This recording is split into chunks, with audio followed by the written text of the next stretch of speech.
కొన్ని నెలలుగా సైలెంట్గా ఉన్న బాక్స్ ఆఫీస్ను షేక్ చేసేందుకు దూసుకొస్తున్నాడు man of masses junior NTR. పాత రికార్డుల దుమ్ము దులిపేందుకు దేవర మూవీతో తారక్ సిద్ధమవుతున్నాడు. తెలుగు నాటే కాదు, నార్త్లోనూ బాక్సాఫీస్ వద్ద వసూళ్ల వర్షం కురిపించాలనే ఊవిళ్ళూరుతున్నాడు. కొడితే ఏనుగు కుంభస్థలాన్ని కొట్టాలనే జోష్లో ఉన్నాడు.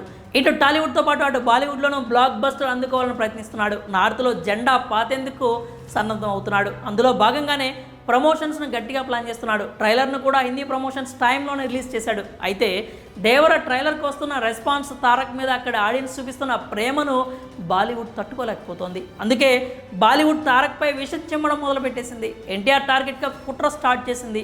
తారక్పై కుట్ర మొదలుపెట్టిన బాలీవుడ్ ఆయన్ను టార్గెట్ చేసుకొని నెగిటివ్ క్యాంపెయిన్ ప్రారంభించింది. ఇందులో భాగంగానే బీటౌన్ మీడియాకు చెందిన ఓ జర్నలిస్ట్ ఎన్టీఆర్ మీద దిగజారుడు కామెంట్స్ చేశాడు.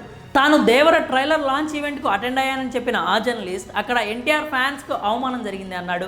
అభిమానుల్ని వెనక సీట్లలో కూర్చోబెట్టారని చెప్పాడు. ముందు వరుసలో సోషల్ మీడియా ఇన్ఫ్లుయెన్సర్లను కూర్చోబెట్టి వాళ్లతో జై ఎన్టీఆర్ అంటూ స్లోగన్స్ ఇప్పించారని తెలిపాడు. ఇదంతా పెయిడ్ ప్రమోషన్స్లో భాగమంటూ అడ్డగోలు వ్యాఖ్యలు చేశాడు. ట్రైలర్లోని డైలాగ్స్ తమకు వినిపించలేదు అన్నాడు. అందుకు ఫస్ట్ రోలో కూర్చున్న వారు బిగ్గరగా అరుస్తూ గోల చేయడమే కారణమని ఆరోపించాడు.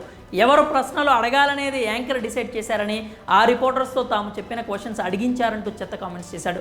ఈ ఆరోపణలపై తారక్ అభిమానులతో పాటు టాలీవుడ్ మూవీ లవర్స్ సీరియస్ అవుతున్నారు. కెరీర్లో ఎన్టీఆర్ చూడని సక్సెస్ లేదు. నూనూగు మీసాల వయసులోనే వరుస సూపర్ హిట్స్తో టాప్ స్టార్గా అవతరించాడని అంటున్నారు.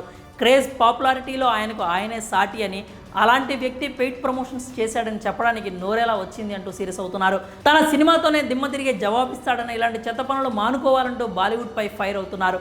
హిందీలో ఇతర హీరోలను అంత ఈజీగా సెట్ కానివ్వరని పలువురు అంటున్నారు. తమను దాటిపోతారనే భయంతో విషం చింపుతుంటారని, అందులో భాగంగానే ఈ స్థాయికి దిగజారారు అని చెప్తున్నారు. తారక్పై నెగిటివ్ క్యాంపెయిన్లో భాగంగానే ఇలాంటి విమర్శలు చేయిస్తున్నారంటూ సినీ ప్రియులు ఆగ్రహం వ్యక్తం చేస్తున్నారు. మరి ఈ ఇష్యూపై మీ అభిప్రాయాలు ఏంటో కామెంట్స్ రూపంలో తెలియజేయండి.